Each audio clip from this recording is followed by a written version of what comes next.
Hello welcome back. അപ്പോൾ ഇന്നത്തേത് 2 lunch box റെസിപ്പിയാണ് കേട്ടോ. വളരെ പെട്ടെന്ന് തന്നെ ഉണ്ടാക്കാൻ പറ്റുന്ന കറിയൊന്നും ഇതിനാവശ്യമില്ല. അപ്പോൾ നമുക്ക് വേഗം എങ്ങനെ ഉണ്ടാക്കുന്നതെന്ന് നോക്കാം. അപ്പോൾ ആദ്യത്തെ റെസിപ്പി ഞാനിതൊരു വെജിറ്റബിൾ ഫ്രൈഡ് റൈസാണ് ഉണ്ടാക്കുന്നത്. അപ്പോൾ ഇതാ ഞാനൊരു പാനിലേക്ക് ബട്ടർ ഇട്ട് കൊടുത്തിട്ടുണ്ട്.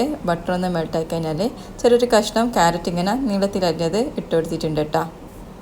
ക്യാരറ്റൊന്നും ഓവറായിട്ട് വഴറ്റിയെടുക്കണം.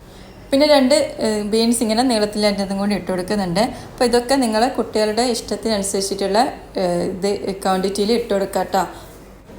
വെജിറ്റബിൾസിന് ആവശ്യമായിട്ടുള്ള ഉപ്പും കൂടി ഇട്ട് കൊടുക്കാം. ലഞ്ച് ബോക്സ് ഉണ്ടാക്കുമ്പോൾ നമ്മൾ മെയിനായിട്ട് നോക്കേണ്ടത് കുട്ടികളുടെ ഇഷ്ടമാണ്. അവർക്ക് ഇഷ്ടപ്പെട്ടിട്ടുള്ള അവർക്ക് താല്പര്യമുള്ള ഫുഡ് വേണം നമ്മൾ കൊടുക്കാൻ വേണ്ടിയിട്ട്. ഇനി അതിലേക്ക് 3/4 ടീസ്പൂണ് സോയാ സോസ് ഒഴിച്ച് കൊടുക്കുന്നുണ്ട്. അതിങ്ങനെ വെജിറ്റബിൾസ് എത്തുന്നത് വരെ ഇങ്ങനെ ഒന്ന് മിക്സാക്കി കൊടുക്കാം. ഇനി ഇതാ ഞാനിങ്ങനെ കുറച്ച് വെള്ളക്കടല വേവിച്ചത് ഇട്ട് കൊടുത്തിട്ടുണ്ട് കേട്ടോ. അപ്പോൾ അത് നിങ്ങളെ കുട്ടികൾക്ക് ഇഷ്ടമാണെങ്കിൽ അത് ഇട്ട് കൊടുക്കുക, അല്ലെങ്കിൽ ഗ്രീൻ പീസ് ഇട്ട് കൊടുത്താലും മതി. പിന്നെ എരിവിനനുസരിച്ചിട്ടുള്ള കുരുമുളക് പൊടി ഇട്ട് കൊടുക്കുക. ഞാനിവിടെ 1/4 ടീസ്പൂണിനും കുറച്ച് കൂടുതലായി 1/2 ടീസ്പൂണിൻ്റെ താഴെ കുരുമുളക് പൊടി ഇട്ട് കൊടുത്തിട്ടുണ്ട്. പിന്നെ നമ്മളിത് വേവിച്ചിട്ടുള്ള ബസ്മതി റൈസാണ് കേട്ടോ. ഉപ്പ് ഇട്ടിട്ട് വേവിച്ചിട്ടുള്ള ബസ്മതി റൈസാണ്. അപ്പോൾ അതും കൂടി നമുക്ക് അതിലേക്ക് ഇട്ട് കൊടുക്കാം. പിന്നെ ഇതാ 1 ടീസ്പൂണ് വിനാഗിരിയും കൂടി ഒഴിച്ചു കൊടുക്കുന്നുണ്ട്. അപ്പോൾ എല്ലാം കൂടിയിട്ട് നന്നായിട്ട് മിക്സ് ആക്കിയിട്ട് എടുക്കാം. ഇനിയിപ്പോൾ നിങ്ങളെ കുട്ടികൾക്ക് മുട്ടയൊക്കെ ഇഷ്ടമാണെങ്കിൽ മുട്ട പൊട്ടിച്ച് ഒഴിച്ചു കൊടുക്കാം. അപ്പോൾ ഞാനിവിടെ വെജിറ്റബിൾസ് ഉപയോഗിച്ചിട്ട് വെജിറ്റബിൾ ഫ്രൈഡ് റൈസാണ് ഉണ്ടാക്കിയിട്ടുള്ളത്. പിന്നെ ഇതിപ്പം ഇൻഡിപെൻഡൻസ് ഡേക്കൊക്കെ സ്പെഷ്യലായിട്ട് നമുക്കിങ്ങനെ ഒരു ട്രൈ കളർ റൈസൊക്കെ ഉണ്ടാക്കിയിട്ട് കൊടുക്കാം. അപ്പോൾ കുട്ടികൾക്ക് നല്ല ഇൻട്രസ്റ്റ് ആയിരിക്കും കഴിക്കാൻ വേണ്ടിയിട്ട്.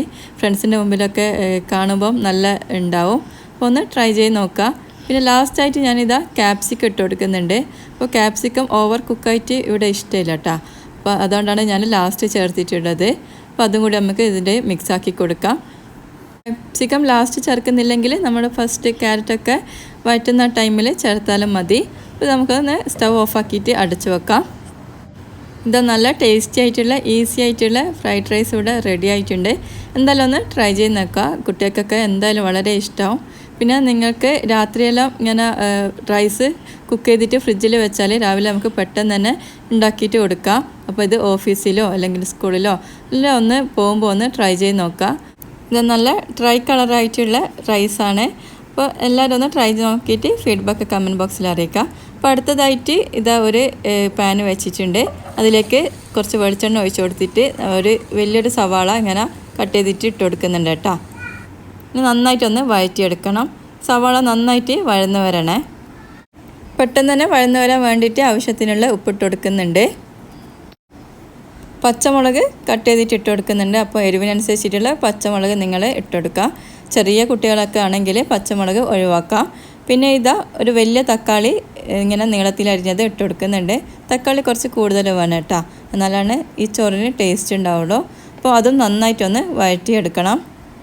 നമുക്ക് അടച്ച് വെച്ചിട്ട് പെട്ടെന്ന് തന്നെ തക്കാളി സോഫ്റ്റ് ആകാൻ വേണ്ടിയിട്ട് വെയിറ്റ് ചെയ്യാം. കുറച്ച് കറിവേപ്പിലയും കൂടി ഇട്ട് കൊടുക്കുന്നുണ്ട്. എല്ലാം കൂടിയിട്ട് നമുക്ക് നന്നായിട്ടൊന്ന് വഴറ്റിയെടുക്കാം.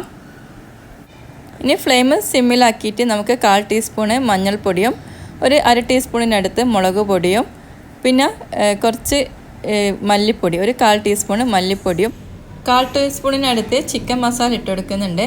ചിക്കൻ മസാല ഇല്ലെങ്കിൽ ഗരം മസാല ഇട്ട് കൊടുത്താൽ മതി കേട്ടോ. അപ്പോൾ എല്ലാം കൂടിയിട്ട് അതിൻ്റെ പച്ചമണം മാറുന്നത് വരെ നന്നായിട്ടൊന്ന് വഴറ്റിയെടുക്കാം. എരിവിനനുസരിച്ചിട്ടുള്ള മുളക് പൊടി ഇട്ട് കൊടുത്താൽ മതി. അപ്പോൾ കുട്ടികളാകുമ്പം നിങ്ങൾക്ക് അത് അറിയാലോ. അപ്പോൾ അതിനനുസരിച്ചിട്ടുള്ള മുളക് പൊടി ഇട്ട് കൊടുക്കാം.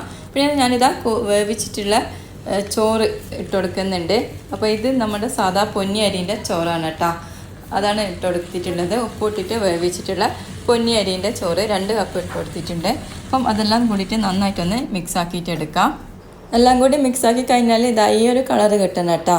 പിന്നെ ഇതാ ലാസ്റ്റായിട്ട് കുറച്ച് ക്യാപ്സിക്കം ചെറുതായി കട്ട് ചെയ്തും കൂടി ആഡ് ചെയ്ത് കൊടുക്കുന്നുണ്ട്. പിന്നെ നിങ്ങൾക്ക് വേണമെങ്കിൽ ഇതിൽ വെജിറ്റബിൾസ് ആയിട്ട് ക്യാരറ്റ് ബീൻസ് അങ്ങനെയൊക്കെ ഇട്ട് കൊടുക്കാം. ഒന്ന് അടച്ച് വെച്ചിട്ടൊന്ന് കുക്കാക്കിയിട്ട് എടുക്കാം. ഇനി ഇതാ സ്റ്റവ് ഓഫ് ആക്കിയിട്ടുണ്ട്. എല്ലാം കൂടിയിട്ടൊന്ന് മിക്സ് ആക്കിയിട്ട് ഒന്നുകൂടെ അടച്ച് വെക്കുന്നുണ്ട് കേട്ടോ. അപ്പോൾ ഇതാ നല്ല ഈസി ആയിട്ടുള്ള ചോറ് ഇവിടെ റെഡി ആയിട്ടുണ്ട്. തലേ ദിവസത്തെ ചോറെല്ലാം ബാക്കിയുണ്ടെങ്കിൽ ഒന്ന് ഇങ്ങനെ ഉണ്ടാക്കിയിട്ട് നോക്കാം. പിന്നെ ഇതേപോലെ മടിയുള്ള ദിവസങ്ങളിലെല്ലാം ഉണ്ടാക്കിയാൽ നല്ലതാണ്. നല്ല വേഗം തന്നെ കഴിയുകയും ചെയ്യും. അപ്പോൾ ഇതാ ലഞ്ച് ബോക്സിലേക്ക് ഇട്ട് കൊടുക്കുന്നുണ്ട്. പിന്നെ നമ്മൾ ലഞ്ച് ബോക്സ് വാങ്ങുമ്പോൾ പ്രത്യേകം ഈ സ്റ്റീലിൻ്റെ തന്നെ വാങ്ങാൻ ശ്രദ്ധിക്കുക. നല്ല കാണാൻ ഭംഗി നോക്കിയിട്ട് നമ്മൾ പ്ലാസ്റ്റിക് ഒന്നും വാങ്ങിച്ചിട്ട് കുട്ടികൾക്ക് കൊടുക്കരുത്. അപ്പോൾ ഇത്രയേ ഉള്ളൂ ഇന്നത്തെ വീഡിയോ. എല്ലാവർക്കും ഇഷ്ടമായെന്ന് വിചാരിക്കുന്നു. അപ്പോൾ എന്തായാലും ഒന്ന് ട്രൈ ചെയ്ത് നോക്കിയിട്ട് ഫീഡ്ബാക്ക് കമൻറ്റ് ബോക്സിൽ അറിയിക്കുക. അപ്പോൾ ഇൻഷാ അല്ലാഹ് മറ്റൊരു വീഡിയോ ആയിട്ട് കാണാം. അസ്സലാമു അലൈക്കും.